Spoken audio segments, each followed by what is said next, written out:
When we talk about Black people's relationship with water, it's very complex. We want to make sure that our clients in our community are aware that, like, hey, listen, we understand what we've been through as a community. We're not going to throw you in the water, but we're going to take baby steps into teaching you how to swim. Black People Will Swim is my baby. I like to call it my firstborn. Our mission is plain and simple. It is smashing the stereotype that Black people don't swim. We intend on teaching 2,020 Black people and people of color how to swim.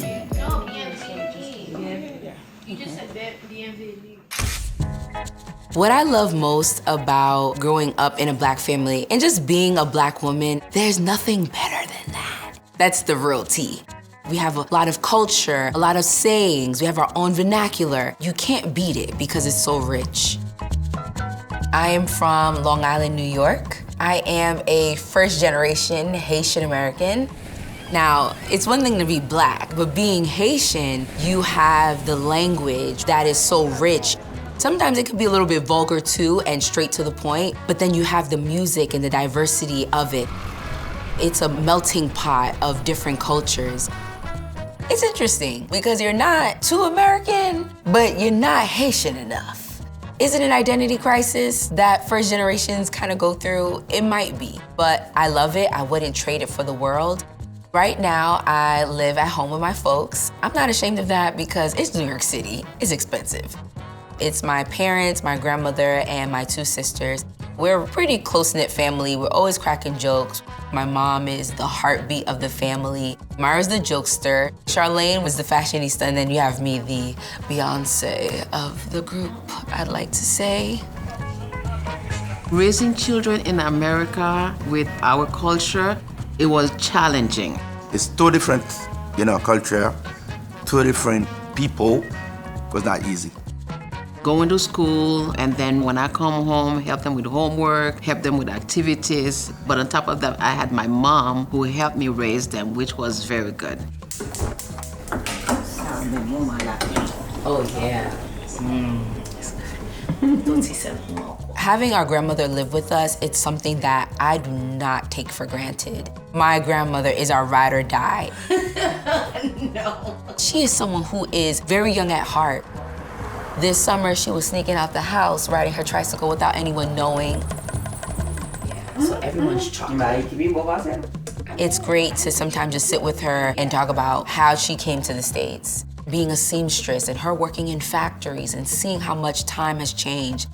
What made Black People Will Swim so much more worthwhile is being able to bring her to the swim classes and her seeing the program in action. It's like, this is the sacrifices, baby. We call her our security guard during our pilot program because she was there all the time. They're like, hi, Grandma. And I'm like, no, she's not your grandmother, but you can say hello. It's an honor to see my grandmother witness what she's been able to do.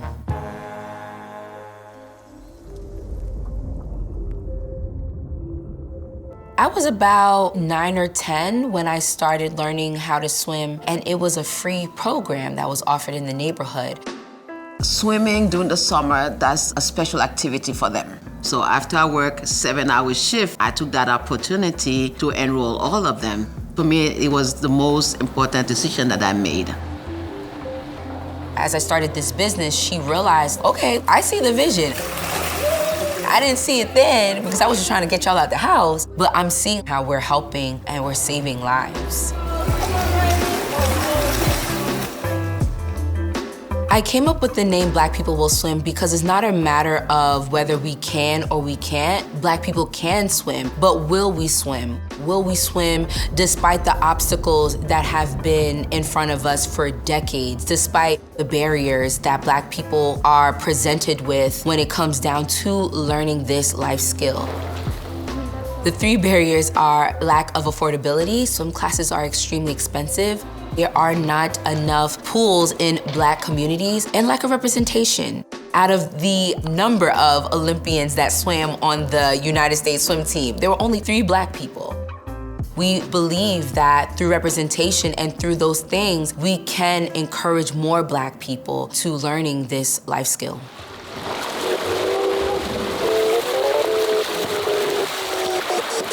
When it comes down to the stereotypes of Black people swimming, I mean, where do we start?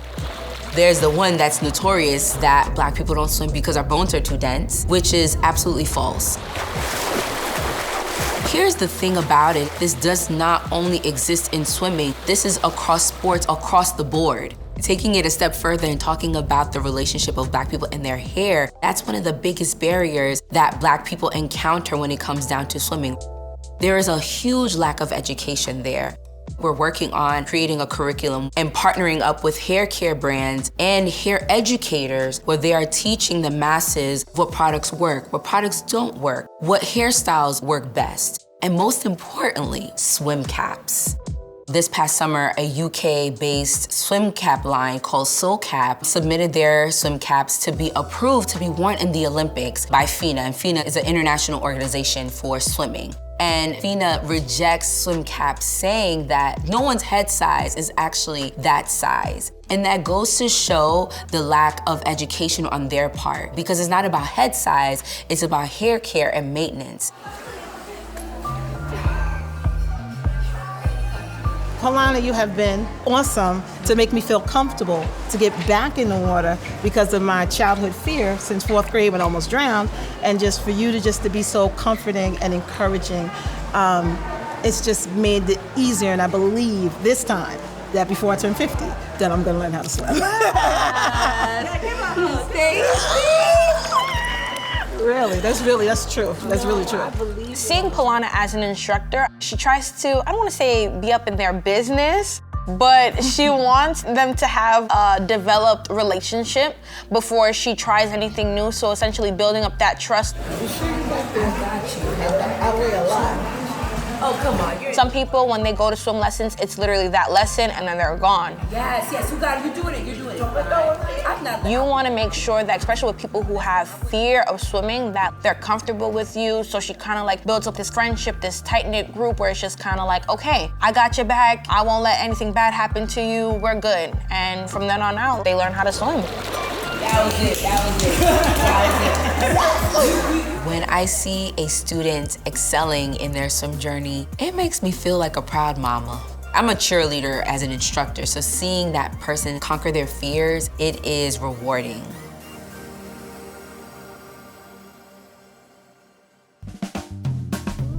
The moment I realized this was helping people was shortly after I was doing private lessons.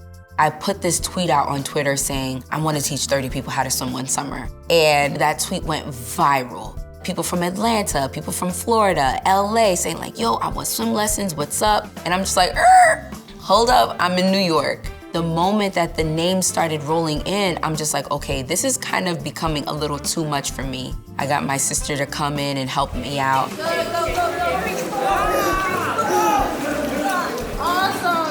Myra is very nurturing, very cut to the chase. She holds me accountable. It's one thing to work with an employee. There's certain things that you can't really say to your boss. But as for my sister, she will tell you like it is. Don't be a hater. It's a good and a bad thing. The bad thing is probably just like my ego's gonna be bruised, but guess what? I'm probably gonna get over it. With any family business, there's bound to be, a bit of conflict. We're family at the end of the day, and sisters nonetheless, so we're bound to argue. Oh! It's an eldest sibling type of thing. But the mission of Black People Will Swim far outweighs that. It's challenging, but overall worth it. And then from there, we just divided and conquered. Brought my cousin involved. I'm like, I'll certify you for free, sis. Can you help us out? Taking the class was one of the best things I ever did. With younger kids, it is great to see them improving and actually going to their school and continue learning how to swim and get better. It's a great experience.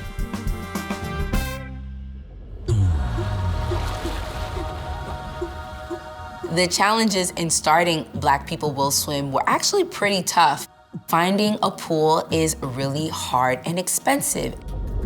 Since we don't have our own facility yet, we partner up with different facilities within the 5 boroughs so that we can make sure that we are accessible location-wise as well. It takes a lot of elbow grease, a lot of money, and a lot of convincing. I know what it's like to work hard. My dad is a New York City cab driver. My mother is a nurse, and now she's in the hospital industry. But the lifestyle that they've afforded us, you wouldn't think so because they believe in hard work. They have a work ethic like no other. As a parent, you may not realize like how much you're influencing your child, but me growing up, I see the work ethic that my dad has put in. Like my dad is leaving the house at 6 a.m. and coming back home at 10. My mom trying to pass her nursing exam. We have this family joke. She got C's all the time, but she said, guess what? C is for continue. Can we talk about if dad knows how to swim? I don't know if dad knows how to swim. Daddy, you got swimming experience? I don't think I've seen my dad like enter into a swimming pool. How do you feel, Dad? Head back. You feel good? Head back. So chin away from the chest. I know how to swim. I grew up on countryside where we have a lot of water. That's right, I like swimming. I can say I like or dislike water. I'm neutral. If I'm in the water, okay, I'll enjoy it. I'll, play a little bit, but I'm not going to swim. It's really a good thing. They help not only our community, like Haitian community, but I think everybody. She got our full support. We help her the best way we can. I want to make my parents proud because I really want them to see that this is what I'm doing. We have not reached our goal of teaching 2,020 people yet, but check back with me in like 5 years.